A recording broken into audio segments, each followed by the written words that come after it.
ब्रह्मानंदं परमसुखदं केवलं ज्ञानमूर्तिं द्वन्द्वातीतं गगनसदृशं तत्त्वमस्यादिलक्ष्यम् एकन्नित्यं विमलमचलं सर्वधी साक्षिभूतं भावातीतं त्रिगुणरहितं सद्गुरुं तन्नमामि।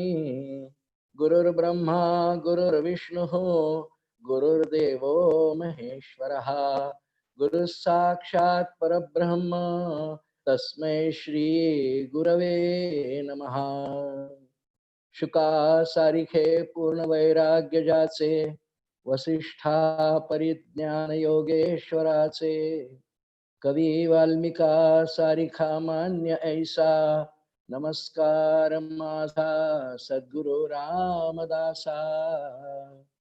मला वाटते अंतरित्वा वसावे तुझ्या दासबोधासी त्वा बोध व्हावे अपत्या परी पाववी प्रेमग्रासा महाराजया सद्गुरु रामदासा। राजाधिराज प्रभु रामचंद्र भगवान की जय। महारुद्र हनुमान की जय। सद्गुरु समर्थ रामदास स्वामी महाराज की जय। जय जय रघुवीर समर्थ।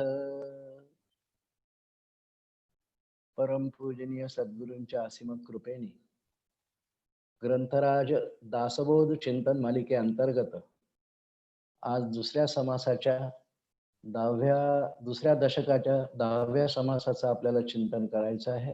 क्रमाने आपण एक एक समासाचा अभ्यास करण्याचा प्रयत्न करत आहोत आणि दुसऱ्या दशकाचं नाव मूर्ख लक्षणांचा दशक आहे असं आपल्याला माहिती आहे। 9 समास त्यातलं चिंतन आपण यथासमय यथामती केलेले आहेत आणि 10वा समास जो आहे हा पडत मूर्ख लक्षण असा आहे। मूर्ख लक्षणांचा समास आहे आणि एक मूर्ख लक्षणांचा समास येऊन गेलेला आहे। आता पढत मूर्ख लक्षण, मूर्ख लक्षण आणि पढत मूर्ख लक्षण असा समर्थांनी भेद का केला? काहीतरी यात फरक असेल ना। आणि म्हणून थोडस दासबोधाच्याच अनुषंगाने आपण यावर चिंतन करणार आहोत। समर्थांनी हा जो समास आहे हा 41 ओळींचा लिहिलेला आहे। यात काही मनुष्याच्या अंगामध्ये जी काही पडत मूर्खासारखी लक्षणं आहेत त्यांचा बऱ्याच याचा उहापोह रामदास स्वामींनी केलेला आहे त्यांच्या सूक्ष्म दृष्टीने निरीक्षण केल्याप्रमाणे। आणि आधी मूर्ख लक्षणं सांगितली आहेत या दशकामध्ये। मग काहीतरी मूर्ख लक्षण आणि पढत मूर्ख लक्षणामध्ये फरक असेल ना हो, त्यांच्या दृष्टीने आहेत। वास्तविक हे दोन्ही एकाच ताटातले गहू आहेत। हे अवगुणच आहेत, ही कुविद्याच आहे, पण तरी देखील एक सूक्ष्म भेद रामदास स्वामींनी केलेला आहे। बघा, एखाद्या ताटामध्ये आपण काही जर फळं ठेवली, जसे आंबे ठेवले का परातीमध्ये 50-60 आंबे ठेवले समजा, तर त्या आंब्यांमध्ये काही चांगले असतात म्हणजे, आणि 2-3 दिवस झाले की एखादा आंबा खराब होतो, सडतो, किडतो, त्याला दुर्गंधी येते, तर तो आंबा काढून टाकावा लागतो। नाहीतर रस करण्यालायक ते सगळे आंबे मिळून राहत नाही, रस बिघडवेल तो। आज जर आपण रस नाही केला आणि उद्या रस करायला घेतला तर अजून एक आंबा बिघडलेला दिसेल, सडलेला दिसेल, काही सडतात, किडतात। आंबे सगळे चांगले आहेत, त्यात रसही आहे, त्याने तृप्ती होणार आहे, परंतु रस त्या सडक्या आंब्यासह नाही करायचा। याप्रमाणे या संपूर्ण मानव जातीचा जर विचार केला, मनुष्यांचा विचार केला, तर समर्थांनी दासबोधात वर्णन अनेक ठिकाणी केलेलं आहे। नरदेह मोठे घबाड, नरदेह मोठे घबाड, हे घबाड आहे, आपल्या हाती औषध सापडलेलं आहे, परंतु पाहिजे जाड विवेक रचना श्रीराम। किंवा वरकड देह काबाड, नरदेह मोठे घबाड, परंतु पाहिजे जाड विवेक रचना श्रीराम, असं रामदास स्वामी म्हणतात। त्याचबरोबर बहुता जन्माचा शेवट, नरदेह सापडे अवचट, येथे वर्तावे चोखट, नीती न्याय श्रीराम। नीती न्याय धर्मबुद्धीचा उपयोग करून त्या ताटामधले परातीमधले कुचके नासके आंबे काढून टाकायचे की रस चांगला होणार आहे, रस खायचा आहे आपल्याला आंब्याचा. आंब्याचे दिवस जवळ येत चालले म्हणून आंब्याला दृष्टांत सुचला वेळेवर. त्याप्रमाणे अंतःकरण जितकी माणसं, मनुष्य म्हणजे नरदेह, नरतनुधारी प्रजा निर्माण झालेली आहे ना, या सर्वांच्या अंतःकरणामध्ये काही गुण असतात, काही दोष असतात.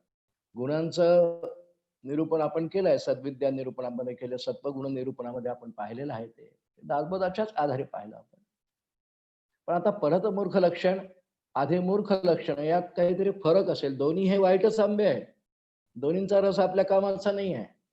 म्हणून मनुष्य जीवनामध्ये येऊन जे प्राप्तव्य आहे, गंतव्य आहे, ध्येय आहे आपलं, हे संतांना बरोबर ठाऊक असतंय. त्यांना ते प्राप्तही झालेलं असतंय आणि त्यांची एक तळमळ असते की सर्व जीवांचा उद्धार व्हावा.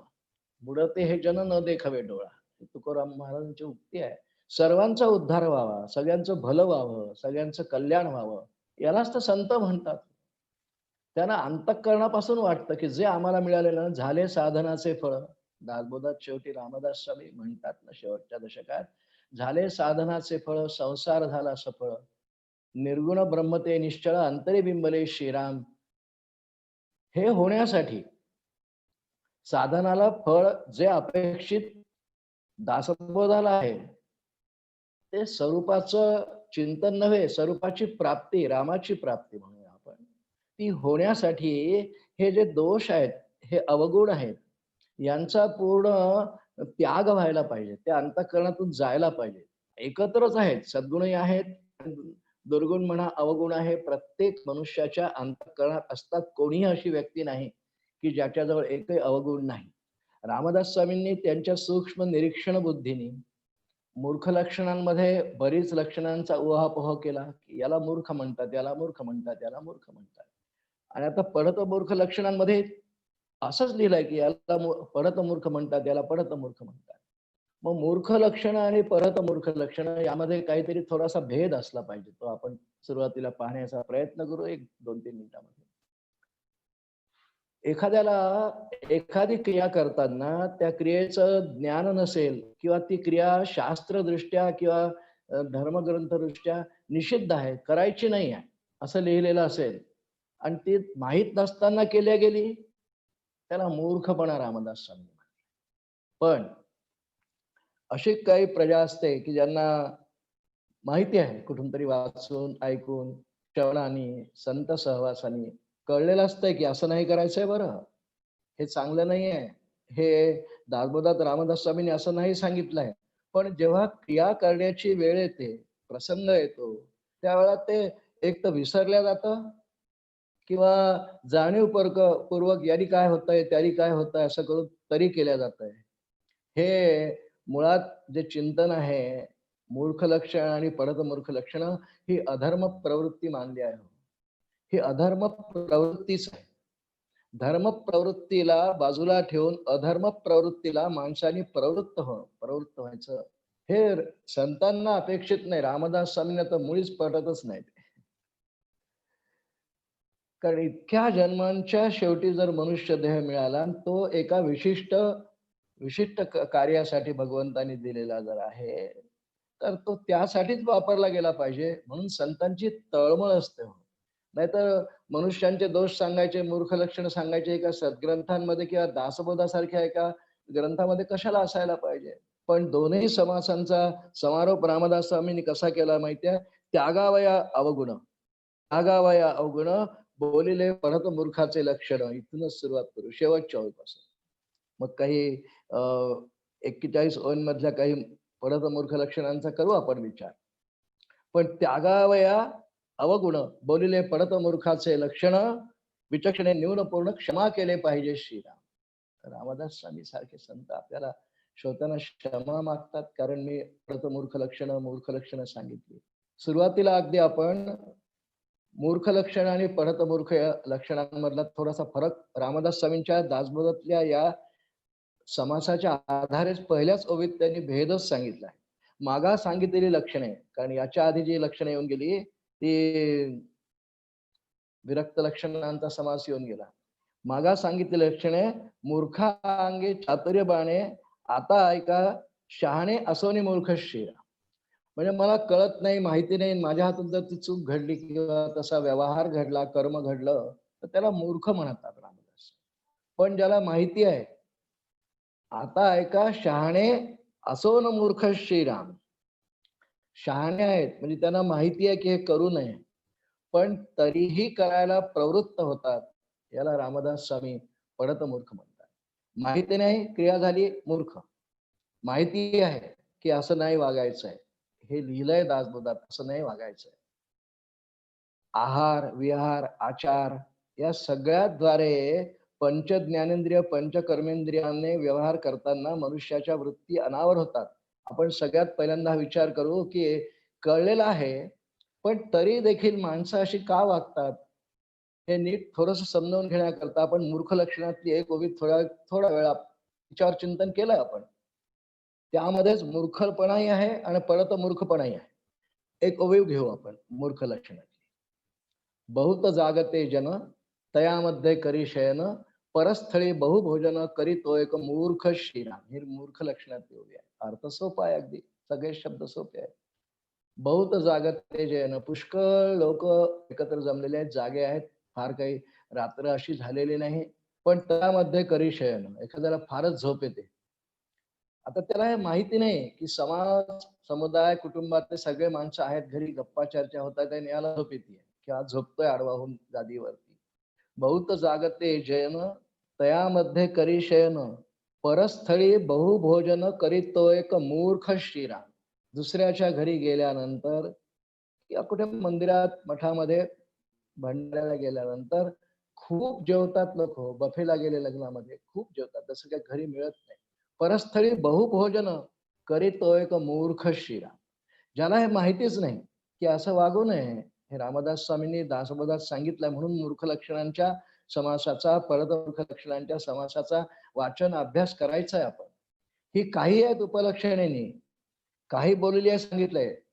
त्यागार्थ मूर्ख लक्षणं काही बोललेली श्रीराम, असं काही बोललेली आहेत. या व्यतिरिक्त खूप असू शकतात, पण काही रामदास स्वामींनी टिपून या दोन्ही समासांमध्ये मांडलेली आहे.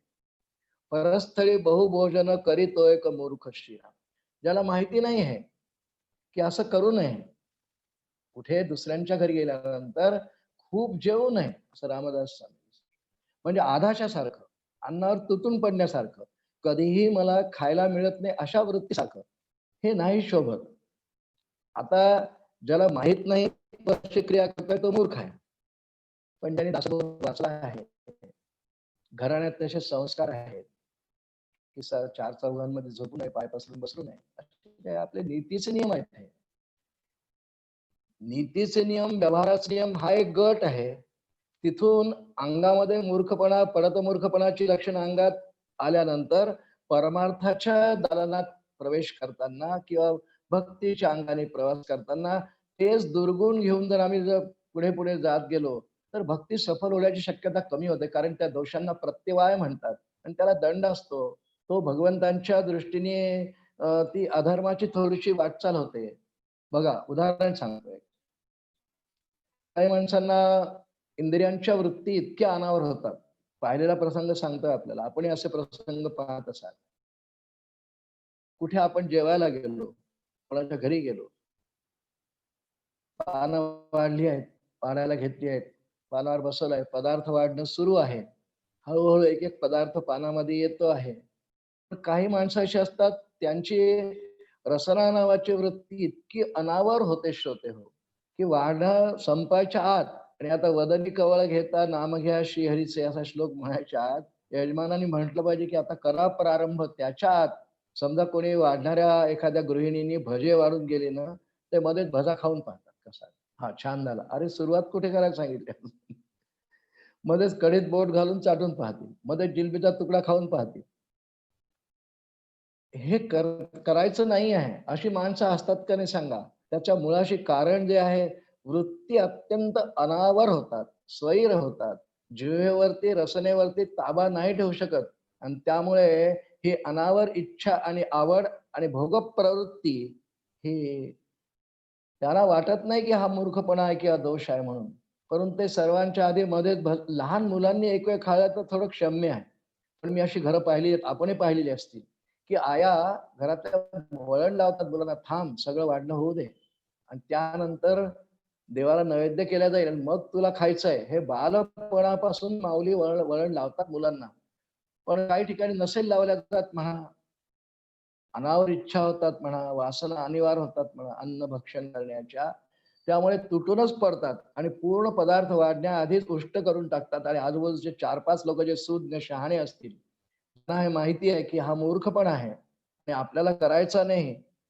आता ऐका, शहाणे असोनी मूर्ख, ज्यांना कळलेलं आहे की आता हे नाही करायचंय आणि ते बघतात आणि त्याला नावं ठेवतात. त्यातही ज्यांना हे कळलेलं आहे आणि तरीही खातात ते परत मूर्ख.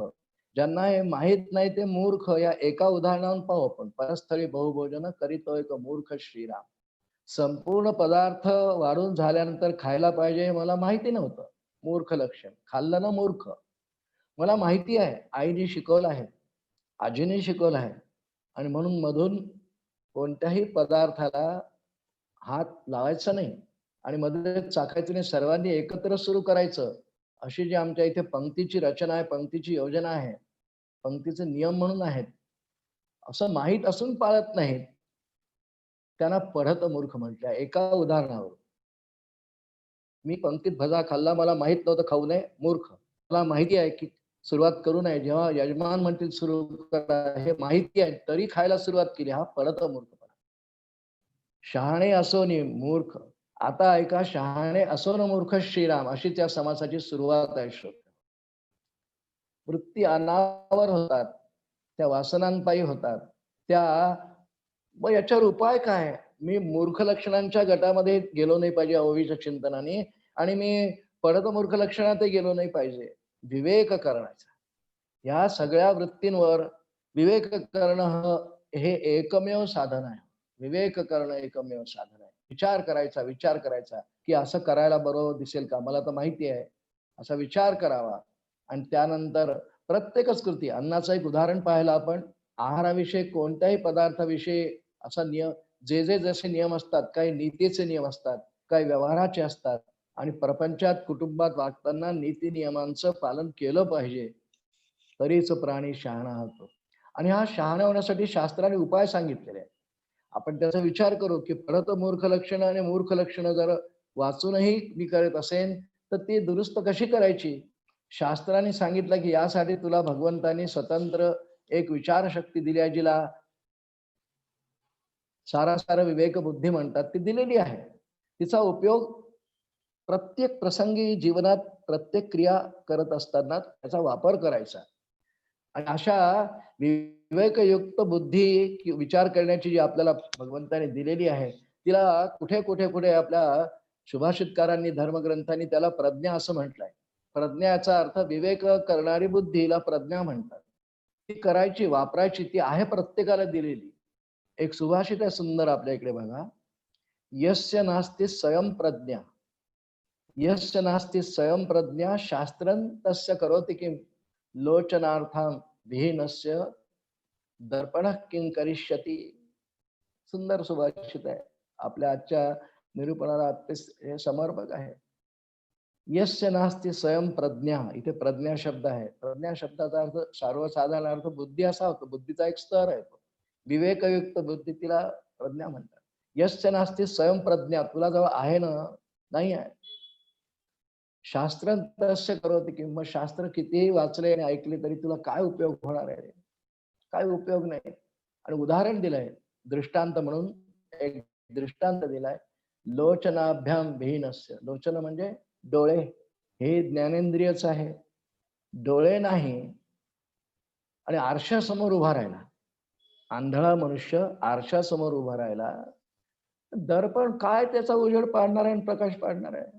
लोचनाभ्याम विहीनस्य दर्पण किं करिष्यति. तो आरसा कशी प्रतिमा त्याची दाखवेल, पण त्याला कळेल का माझी प्रतिमा दिसते म्हणून. त्याला काही बोध होणार नाही की माझी प्रतिमा समोर आरशात दिसते आहे. हा दृष्टांत दिलाय. तसं यस्य नास्ति स्वयं प्रज्ञा, ज्याला स्वतःच्या बुद्धीचा प्रज्ञेचा उपयोगच करायचा नाही आहे, त्याला असतात पडत मूर्ख म्हटलेला आहे. वास्तविक त्यांनी अनेक ठिकाणून शिकवून, आता मग असं जर असेल तर ही सगळी मूर्ख लक्षण आणि पडत मूर्ख लक्षण टाळण्याचा काही शास्त्राने उपाय सांगितला का? कुठून हा शहाणपणा आणायचा की जेणेकरून मी मूर्ख लक्षणांमध्ये बसणार नाही आणि पढत मूर्ख लक्षणामध्ये बसणार नाही, असं वागण्याचा काही उपाय आहे का? समर्थांनी दासबोधात फार सुंदर वर्णन केलंय. शिकवण निरूपण नावाचा पुढे 19व्या दशकात एक समास येणार आहे. शिकवण निरूपण, की शहाणा मनुष्य केव्हा होतो?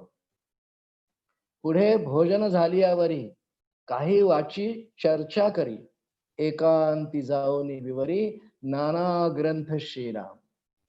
पुढे भोजन झाल्यावरी काही वाची चर्चा करी, काही वाचन करावं, घरात कोणी असेल त्याच्याशी थोडी धर्म काही चर्चा करावी, की दासबोधात असं सांगितलंय रामदासांनी. सगळं सांगितलंय दासबोधात.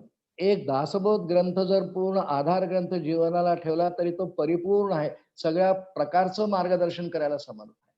मूर्ख लक्षण पडत मूर्ख लक्षण अंगातून पूर्ण निघून जाण्याला दासबोध पूर्ण उपयोगी ग्रंथ आहे, कारण परिपूर्ण ग्रंथ आहे दासबोध. रामदास स्वामींनी तो अनुभवाने लिहिलेला आहे, ऐसे अनुभवाची उत्तरे अनुभवाने लिहिलेला आहे.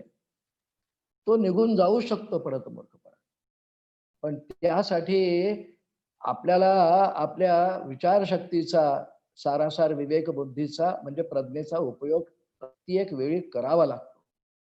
श्रोते हो, पडत मूर्ख लक्षण आणि मूर्ख लक्षण या समासामध्ये पुढे रामदास स्वामींनी आपण एक मूर्ख लक्षणातली ओवी घेतली, बहुत जागते जन, पण अनेक ओव्यांमध्ये आपल्याला हे दिग्दर्शन रामदास स्वामींनी केलेलं आहे.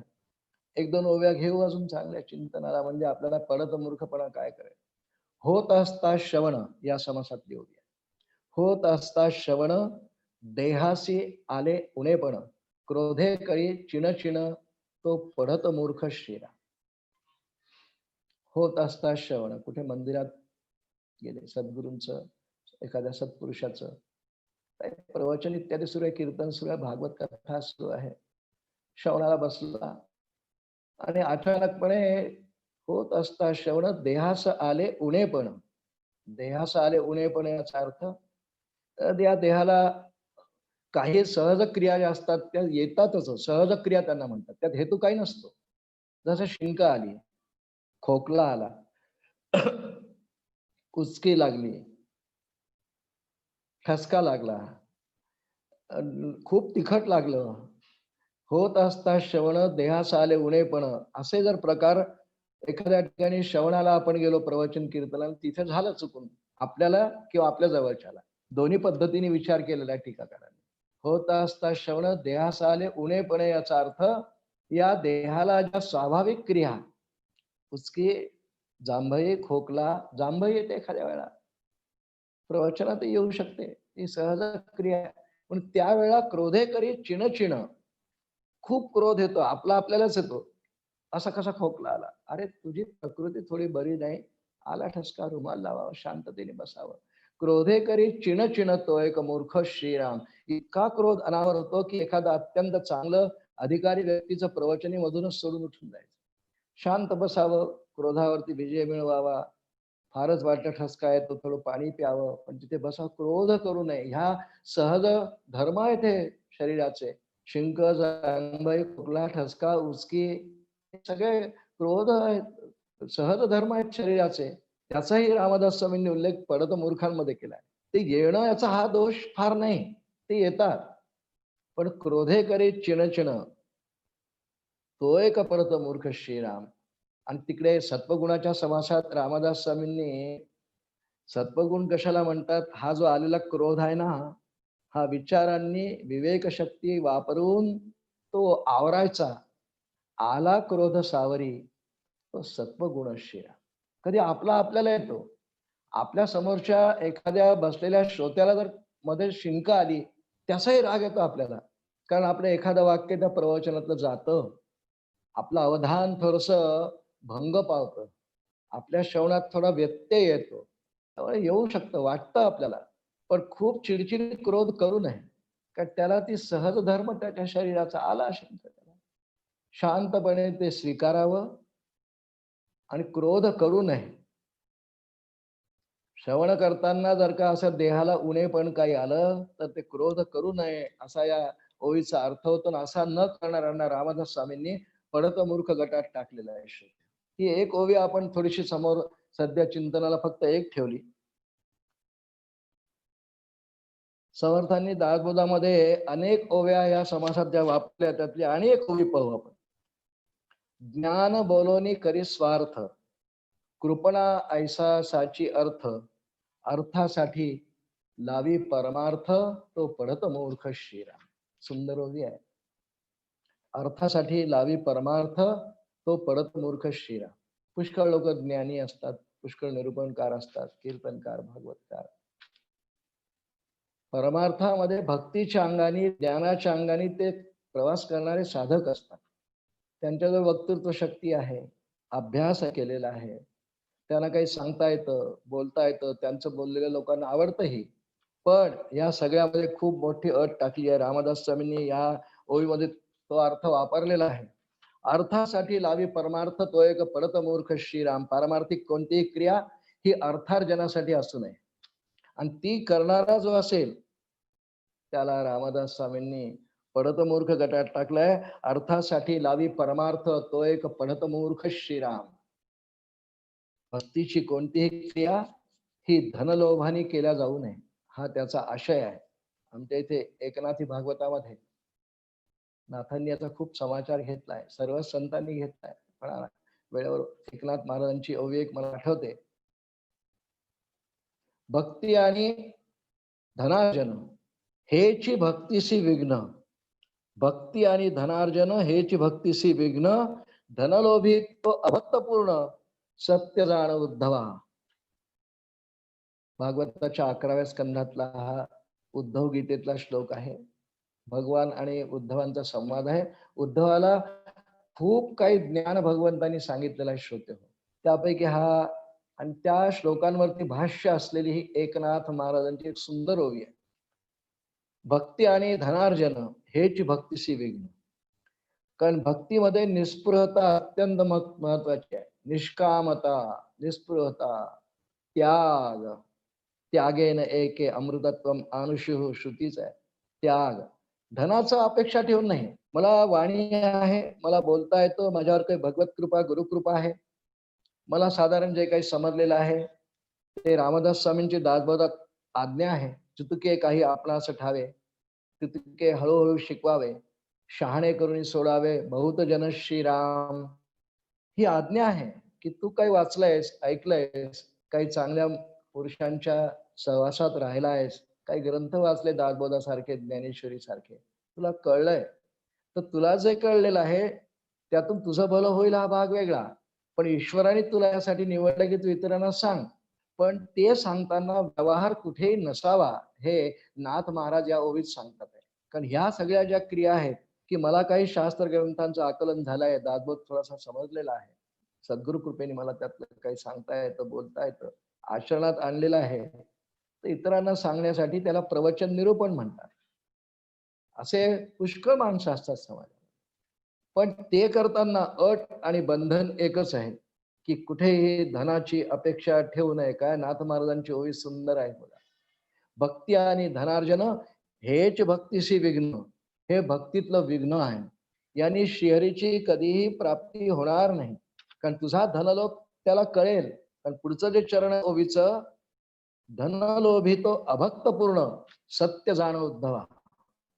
धनलोभी, धनाचा लोभ आणि मोहच होतो, आणि ह्यातूनही मी काही धन कमवावं, द्रव्य कमवावं, पैसा कमवावा, कीर्ती तर मिळतेच, ती वेगळी, त्याची अपेक्षा ठेवणं चुकीचं आहे.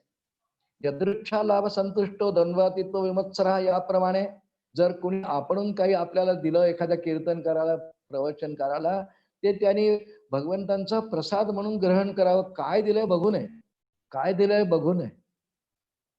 पण समाजामध्ये दोन्ही प्रकारचे पुरुष आढळतात. निस्पृहपणे कार्य करणारे अनेक आहेत, सर्व संत त्याच कॅटेगरीत. सगळे संत, सद्गुरू, महंत हे त्याच कॅटेगरीतले. पण धनलोभी खूप पाहायला मिळतात. सध्याची जी समाजाची परिस्थिती आहे, सगळं काही बोलायची गरज नाही, आपल्याला ते कळेल सहज. फार व्यवहाराच्या भूमिकेवर परमार्थ येऊन पडलाय, फार व्यवहाराच्या भूमिकेवर येऊन पडलेला आहे.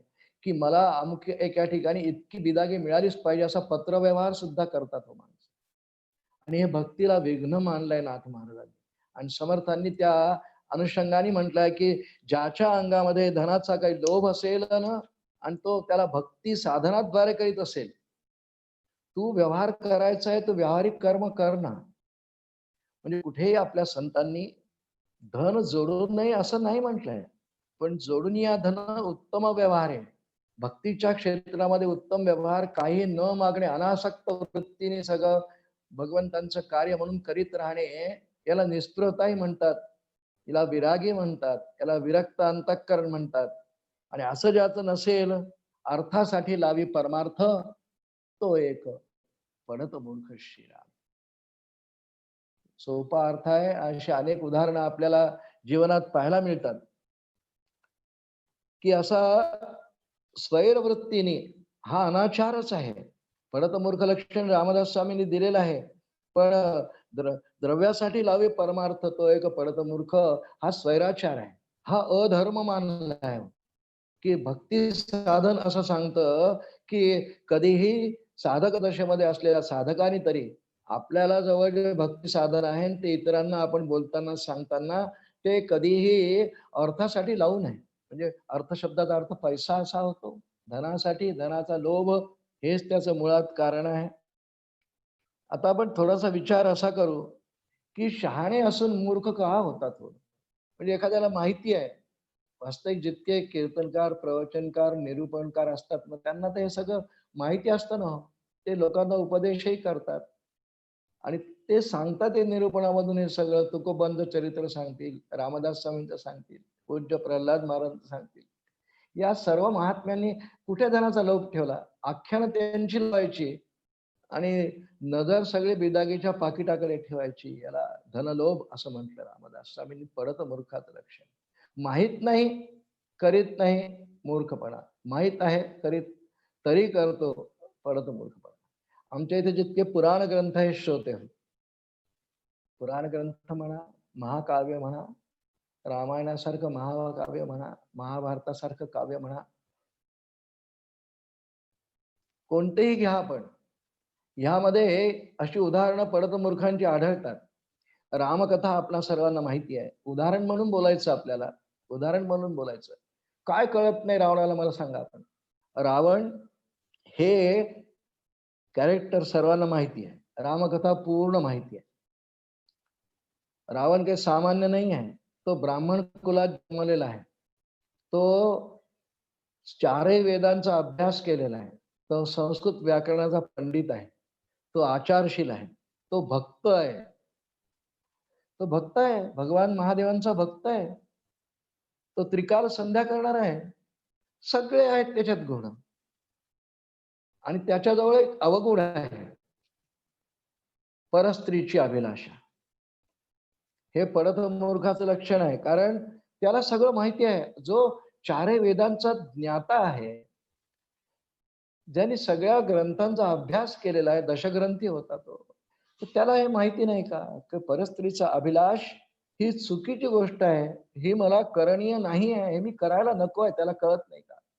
सुंदरकांडामध्ये जेव्हा हनुमंत सीतेच्या शोधासाठी लंकेमध्ये जातात, सगळा काही प्रसंग आपल्याला बोलायचा नाही. हनुमंतांनी अशोकवनाचा विध्वंस केल्यानंतर, सीतामाईची भेट झाल्यानंतर, त्या अंगठी वगैरे त्यांना विध्वंस केल्यानंतर इंद्रजितांनी ब्रह्मास्त्रांनी बद्ध केला आणि त्याला रावणाच्या दरबारात उपस्थित केलं. या ठिकाणी रावणाचा आणि हनुमंताचा संवाद खूप विलक्षण वाचनीय आहे. फारच सुंदर संवाद आहे. हनुमंताने खूप आधी समजावलं त्याला आणि शेवटी, हे रावण तुम परम मूर्ख हो. हिंदीतलं आहे ते, तुलसीदासांचे वचन आहेत, परम मूर्ख हो. आणि परम मूर्ख शब्दाचा अर्थ पडत मूर्ख आहे. तुला सगळं माहिती आहे. आधी खूप स्तुती केली आहे. हनुमंतांनी एक पूर्ण अध्याय वाल्मिकी रामायणाचा रावणाची स्तुती केली आहे श्रोते. तरी रावण ऐकायला तयार नाही. फक्त परस्त्रीचा अभिलाष तू जाणून करतोयस, तुला माहिती आहे की परस्त्रीचा अभिलाष करू नये. सर्व शास्त्रांचा तू ज्ञाता आहेस रावणा, तरी करतोस हे. समर्थांनी सुद्धा सुंदर कांडावरती, दोनच कांडावरती रामदास स्वामींनी रामायण लिहिलंय. फक्त दोनच कांडांवर लिहिलेलं आहे. सुंदरकांड आणि युद्धकांड, कारण या दोनही कांडामध्ये हनुमंत आहे.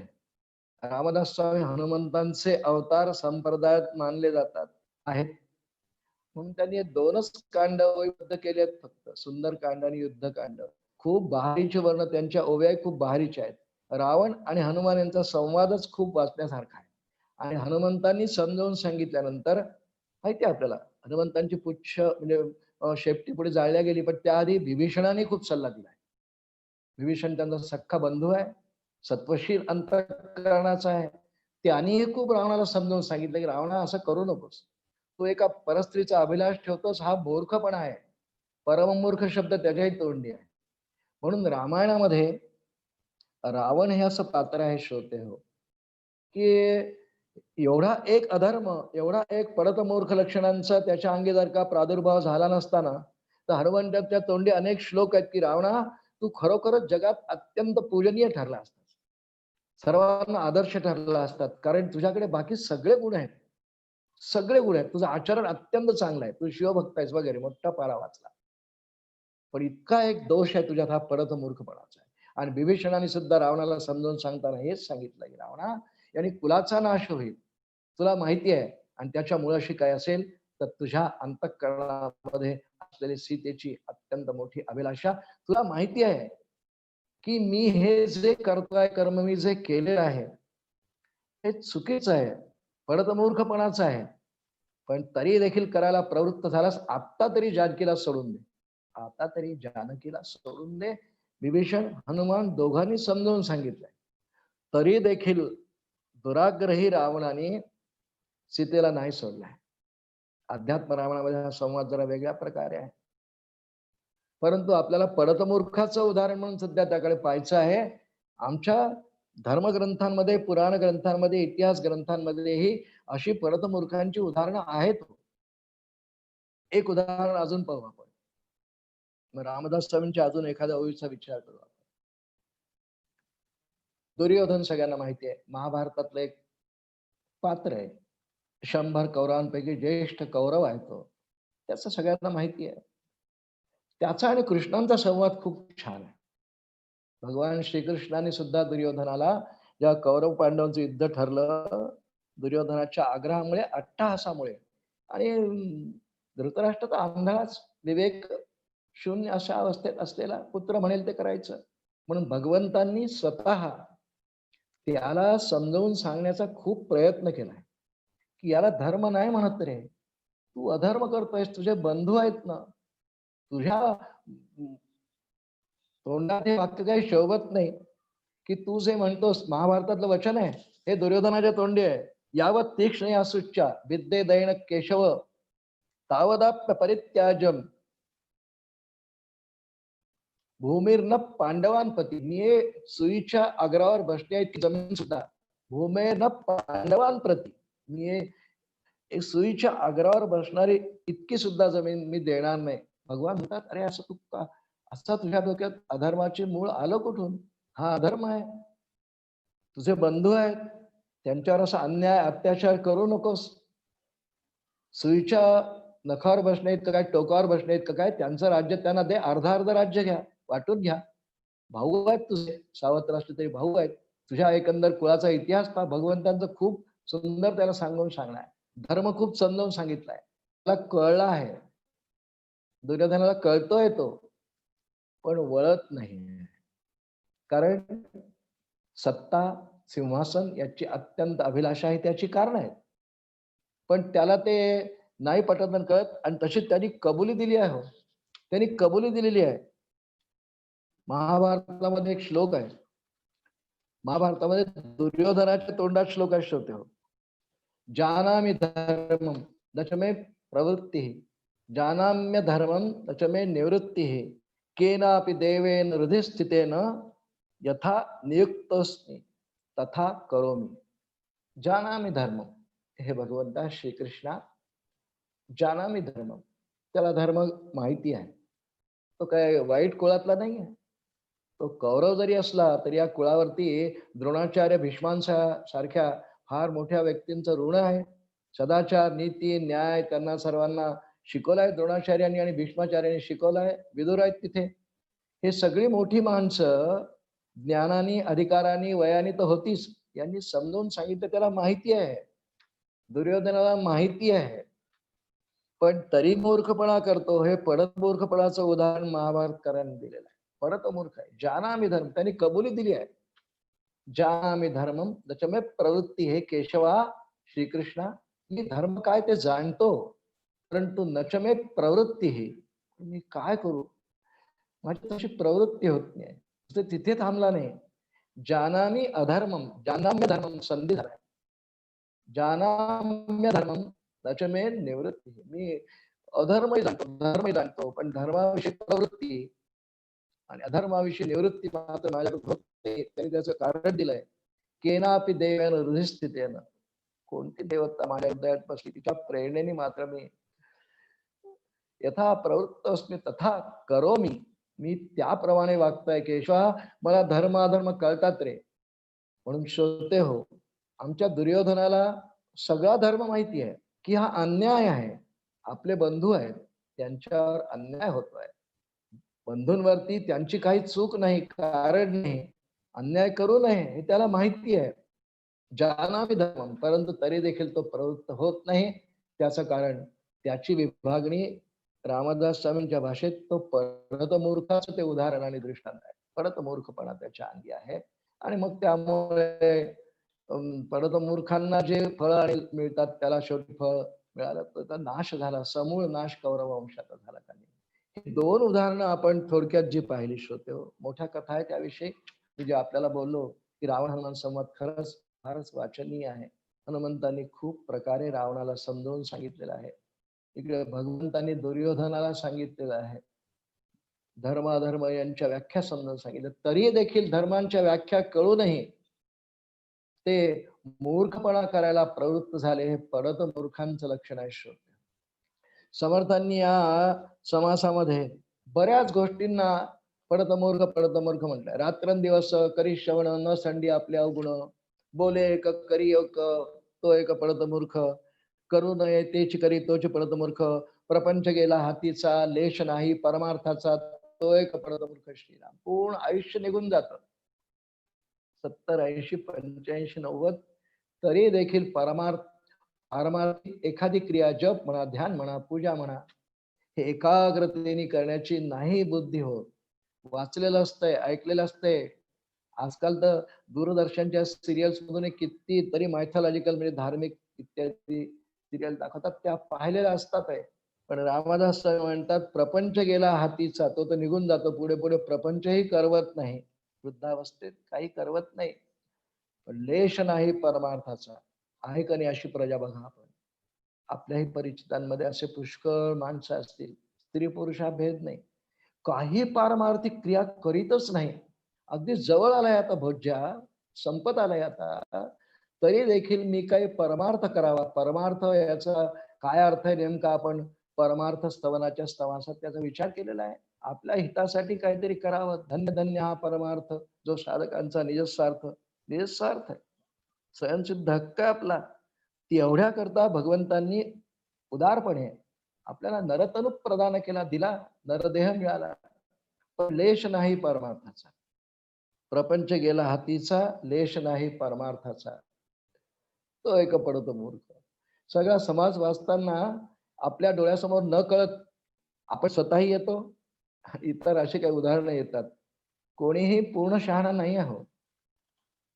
प्रत्येकामध्ये काही मूर्खपणाची, पडत मूर्खपणाची लक्षणं आहेत, असू शकतात, पण ते निवृत्त करायला शास्त्राने सांगितलं आहे. रामदास स्वामींनी समासाचा जो समारोप केलेला आहे, तर आधी आपण ती ओवी ऐकली, त्यागावया अवगुण बोलिले परत मूर्खाचे लक्षण, त्यागावया अवगुण बोलिले परत मूर्खाचे लक्षण, विचक्षणे न्यून पूर्ण क्षमा केले पाहिजे श्रीराम, अशी समारोपी ओवी आहे ना या समासामध्ये. त्यागावया इतकी सगळे सांगितले ना, त्यातली काही ग्रहण करण्याकरता नव्हे, त्याग करण्याकरता ही लक्षण आहेत. आणि या समासामध्ये सर्वात अत्यंत बाहेरीची म्हणा की आपणा सर्वांना सावध करणारी ओवी आहे. त्या ओवीचं थोडस चिंतन करू आपण आता उपलब्ध वेळेमध्ये आपल्या. परम मूर्खा माझी मूर्ख, जो संसारी मानी सुख, या संसार दुःख ऐसे दुःख आणिक नाही श्रीराम. हा परममूर्ख म्हणजे परतमूर्ख. सर्व परतमूर्खांमध्ये टॉपर, टॉप रँकचा परममूर्खा माझी मूर्ख, जो संसारी मानी सुख, या संसार दुःख ऐसे दुःख अनेक नाही श्रीराम. ही तर या समाजातली फारच चिंतनीय अशी ओवी आहे. आपल्याला सर्वांना असं वाटतं प्रपंच, संसार म्हणजे प्रपंच करीत असताना की हा फार सुखाचा आहे. हो, काही खाल्लं की सुख होतं, चांगल्या बेडवर झोपलं की सुख होतं, एसी लावला की अजून सुख होतं, हिंडलं फिरलं की सुख होतं. पण असं लक्षात ठेवावं, शास्त्र ज्याला सुख म्हणतं ते सुख नाही आहे. भौतिक सुख आणि शाश्वत सुख यामध्ये खूप अंतर आहे. सगळ्या संतांची तळमळ, दासबोधाची तळमळ, समर्थांची तळमळ ही सगळी मनुष्याला शाश्वत सुखाचा मार्ग प्रशस्त करण्यासाठी आहे.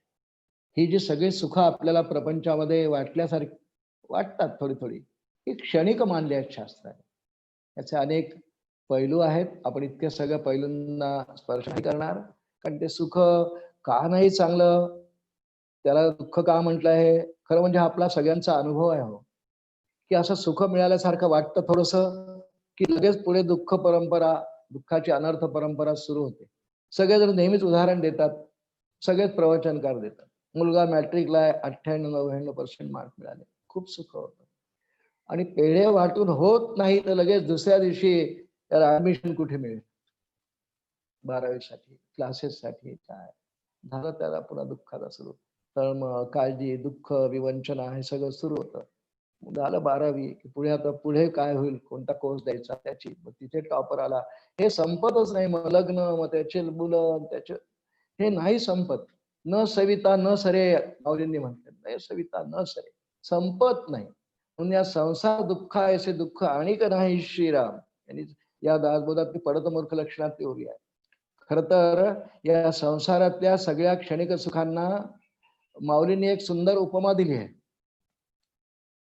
या संसार सुखाची कहाणी ऐकजेल कुणाची आहे श्रवणी, कैसी सुखनिद्रा अंगणी इंगळाची या श्रीराम.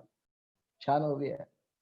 या प्रपंचात जे सुख आहे ते आभासी, त्याला दासबोधामध्ये आभासी किंवा सुखाभास रामदास स्वामींची ओवी येते 8व्या दशकात. हा सुखाभास आहे, थोडा वेळ आभास होतो स्वप्नवत, आणि ते सरून जातं. आणि पुढची विवंचा येते, महाघोर संसार शत्रू जिनावा, प्रभाते मनी रामचिंतित राहा. असं समर्थांचं मनाच्या श्लोकात वचन आहे. महाघोर संसार का घोर म्हटलं, कारण प्रपंचात मिळणारं कोणतंही सुख नेहमीसाठी टिकणारं नाही. हो, शाश्वत नाही आहे. आणि त्यामुळे त्याच्या मागे लागण्यात काय अर्थ नाही. जे थोडा क्षण एखादा ते सुखाचं वाटत नाही तर दुःखाचं होतं लगेच. माऊलींची ओवी पाहून तपासून आपण, आपण काय तपासणार, माऊलींनी मांडलीच आहे अधिकारवाणीने. या संसार सुखाची कहाणी ऐकी जेल कुणाचे श्रवणे, कुणाच्या कानाने ऐकलं जाईल. कैसी सुखनिद्रा अंगणी इंगळाच्या श्रीराम. इंगळ शब्दाचे 2 अर्थ केले आहेत टीकाकारांनी. अग्नीला इंगळ म्हणतात. एखाद्याची रात्री झोपण्याची व्यवस्था जर खाली निखारे पसरवून ठेवले, तर वरती चांगला बेड वगैरे टाकला, डनलॉपचा वगैरे, एसीची खोली, पण खाली निखारे टाकले, निखारे, कैसी सुखनिद्रा राहील सांगा. ते गरम होईल, तापेल, इतका घाम येईल. कैसी सुखनिद्रा अंगणी इंगळाच्या. दुसरा इंगळ शब्दाचा अर्थ केला इंगळी. विंचवाची काकी मामी तिला म्हणतात, फार विषारी असते ती इंगळाची. सुंदर शय्या केली आहे, बेड चांगला घातलाय, पण त्या बेडवरती बरेच इंगळ पडले आहेत. म्हणजे विंचवा सारखे अनेक किडे त्यात पडले, विषारी, चावणारे, वेदना देणारे, विष चढणारे, वेळ प्रसंगी मृत्यूला प्राप्त देखून करून देणारे असे काही इंगळ ठेवले, इंगळ्या ठेवल्या. इंगळ्या म्हणतो ना आपण. कैसी सुखनिद्रा अंगणी इंगळांच्या श्रीराम. येईल का तिथे निद्रा? नाही येणार. आणि म्हणून माऊलीची त्या पाठोपाठची पुढची ओवी आहे, हे सुख कसं आहे माहितीये का, इंगळांच्या खाटेवर झोपल्यासारखं आहे, कॉटवर झोपल्यासारखं आहे. विस्तव किंवा विंचू म्हणा, इंगळ्या म्हणा. त्याचप्रमाणे ते कसं माहितीये का, सुख लेवोनी दुःखाची अंगे सळित जगात श्रीराम. असं वाटतं की आपल्याला सुखाचा अंगरखा घातलाय, पण सुख लेवणी दुःखाची अंगणी, त्याच्या पाहायला तर सगळीकडे दुःखच दुःख दुःख बनले. पुष्कळ प्रकारे माऊली म्हणा, रामदास स्वामी दासबोधात खूप ठिकाणी सांगतात की हा प्रपंचामधलं सुख हे शाश्वत सुख नाही आहे. म्हणून त्याला रामदास स्वामी, पण तरी देखील संसार सुखाला कवटाळून ठेवायचं, त्याच्यात मागे लागायचं, त्या सुखासाठी करशी धडपड, सुखासाठी करशी तळमळ. तर संत तर खरं काय म्हणतात माहितीये, तरी पंढरीशी जाय एक वेळ, ते पांडुरंगाला पा, ते सुख आहे. सुंदर ते ध्यान उभे विटेवरी, ते पाहून डोळ्यांचं पारणं फिटेल. बाकी प्रपंचात तसं सुख नाही आहे रे. पण प्रपंचात खूप भरपूर मला सुख आहे असं भौतिकदृष्ट्या असलेलं सुख तेवढंच खरं मानणार आहे, त्याला रामदास स्वामींनी परममूर्ख कॅटेगरीत टाकलाय.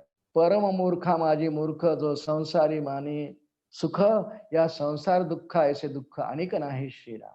या समासात श्रोते हो, पुष्कळ ओव्या आहेत. एक ओवी अजून आपण पाहू थोड्याशा वेळात. समूळ ग्रंथ पाहिल्या विण उगाच ठेवी जो दूषण, गुण सांगता अवगुण पाहे तो एक परत मूर्ख शिरा. समूळ ग्रंथ पाहिल्या विण उगाच ठेवी जो दूषण, सोपे शब्द आहे. दासबोधाच उदाहरण घेऊ. पूर्ण ग्रंथ कधी वाचायचा नाही, पूर्ण करायचा नाही, अर्थाकडे जायचंच नाही.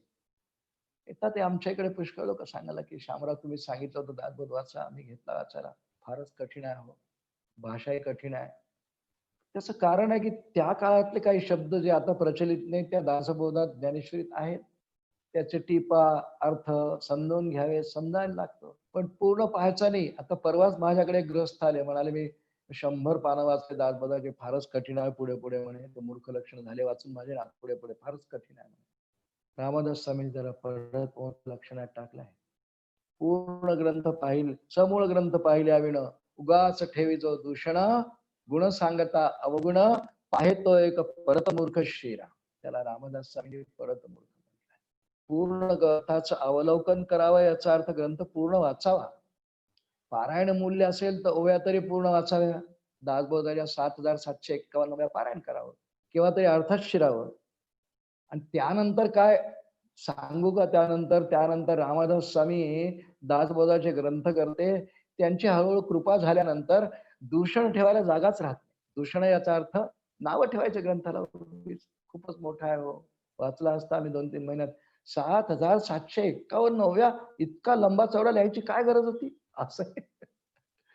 उगाच ठेवी जो दूषण, गुण सांगता अवगुण पाहे तो एक पडत मूर्ख श्रीराम. म्हणून ग्रंथ पूर्ण वाचल्यानंतर त्यावर टीका टिप्पणी करावी, ती वेळच येत नाही संत कृपेने, पुढे ग्रंथकर्त्याच्या कृपेने येत नाही. पण पूर्ण न पाहता दूषण ठेवत राहील, त्याला परत मूर्ख या लक्षणात रामदास सांगतात. न मनी तीर्थ, न मनी क्षेत्र, न मनी वेद, न मनी शास्त्र, पवित्र कुळी जो अपवित्र, तो एक परत मूर्ख शिरा. तीर्थ मानायचं नाही, क्षेत्र मानायचं नाही, मनात भाव नाही, वेद मानायचं नाही, शास्त्र मानायचं नाही, नास्तिक नाही, मानायचं नाही याचा अर्थ त्याचं वाचन नाही करायचं, श्रवण नाही करायचं. दासबोधात केवढी आहे या समाजात, न मनी तीर्थ, न मनी क्षेत्र, न मनी वेद, न मनी शास्त्र, पवित्र कुळी जो अपवित्र. एखाद्या पवित्र कुळात माझा जन्म आहे, त्या पवित्र कुळात आतापर्यंत अध्वर्यूंनी, कारण आपल्या पूर्वजांनी जे आचरण केलंय तसं करण्याचा प्रयत्न तरी करावा, तसं वागायचा प्रयत्न करावा. ज्या कुळात जो जन्मला असेल त्या कुळाची काही रीती असते, कुळाचार कुळधर्म असतात, त्यानुसार आमचे पूर्वज वागले, आजी आजोबा पंजोबा इत्यादी वागले, तसं वागण्याचा पवित्र करावा, प्रयत्न करावा.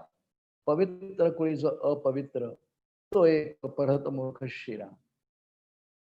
अशा कुळाला लांछन येणार नाही, आमच्या पितरांना वाईट वाटणार नाही, त्यांची उद्धार गती आमच्यामुळे होईल, असे काही आमच्याकडून आचरण व्हायला पाहिजे, असा त्याचा ध्वनित अर्थ आहे. म्हणून त्यांना रामदास स्वामींनी पडत मूर्ख. श्रोते हो, आपल्या उपलब्ध वेळेमध्ये आपण 5-6 ओव्यांचं फक्त चिंतन केलेलं आहे, पण या समासामध्ये एकंदर 41 ओव्या रामदास स्वामींनी पडत मूर्ख लक्षण म्हणून ठेवलेले आहेत. पुन्हा एकदा सारांश रूपाने आपण ऐकू. मला कळलेलंच नाही आणि मी माझ्या हातून ते आचरण घडतंय, पण ते मूर्खपणाचं आहे.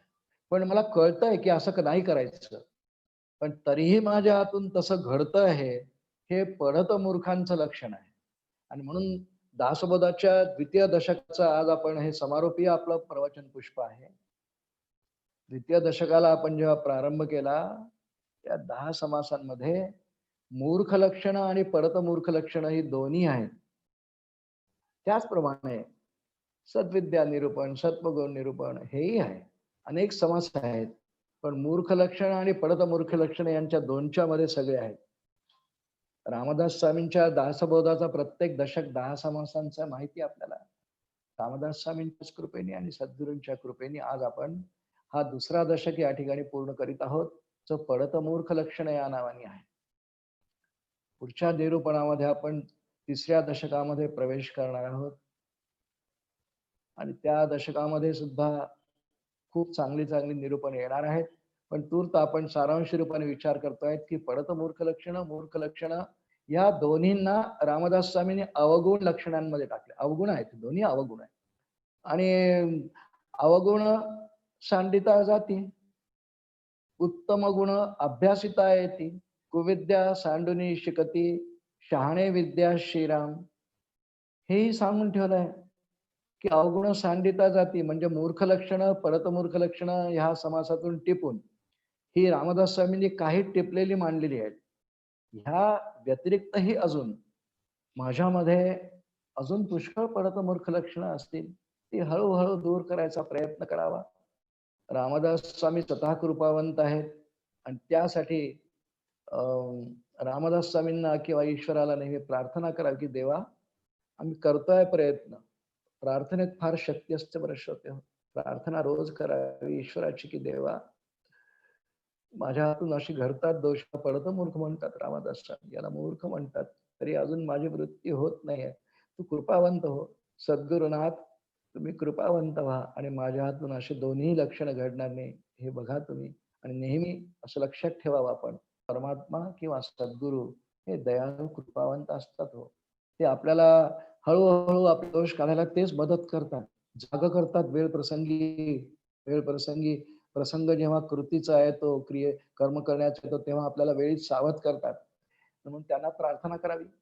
युक्ती नाही, बुद्धी नाही, विद्या नाही, विवंचिता नेणता भक्त मी तुझा, बुद्धी दे रघुना. एका रामदास स्वामींनी करुणाष्टकांमध्ये मागणं मागितलंय. त्यांनी नाही मागितलं, आम्हाला मागायला शिकवलंय की असा मी जे आहे ना, जसा आहे तसा हळूहळू तू सुधारणा करून घे बाबा. प्रयत्न आम्ही करतोय, यश तुम्ही द्या. युक्ती नाही, बुद्धी नाही म्हटलं. हिणाहून मी हीन जैसा भिकारी, दिनाहून मी दीन नाना भिकारी. पती तासिरे आणि हाती धरावे, समर्था तुझे काय उत्तीर्ण व्हावे. समर्थांचं अष्टक आहे. हिणाहून मी हीन जैसा भिकारी. हीण आणि भिकारी का, ही अशी लक्षणं अंगात आहेत म्हणून. तुम्ही कृपावंत व्हा रामराया, समर्था सद्गुरुनाथा, तुम्ही कृपावंत व्हा.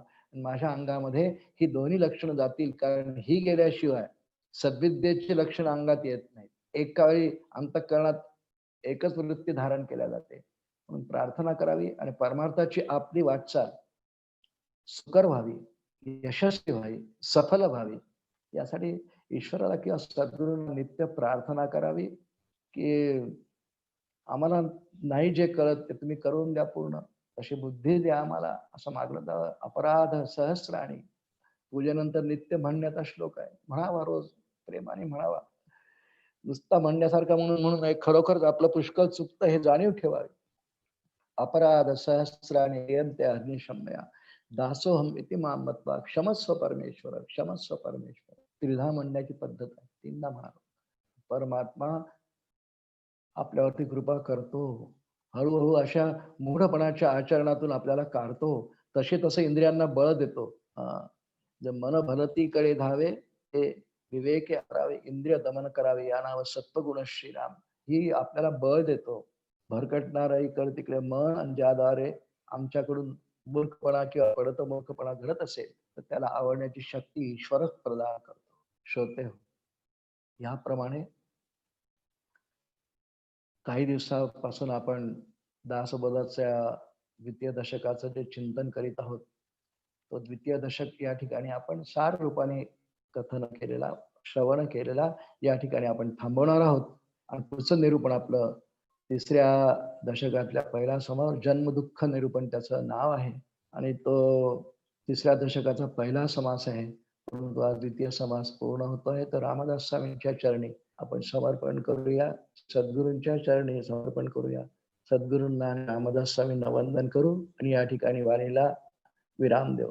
सद्गुरु समर्थ रामदास स्वामी महाराज की जय. जय जय रघुवीर समर्थ.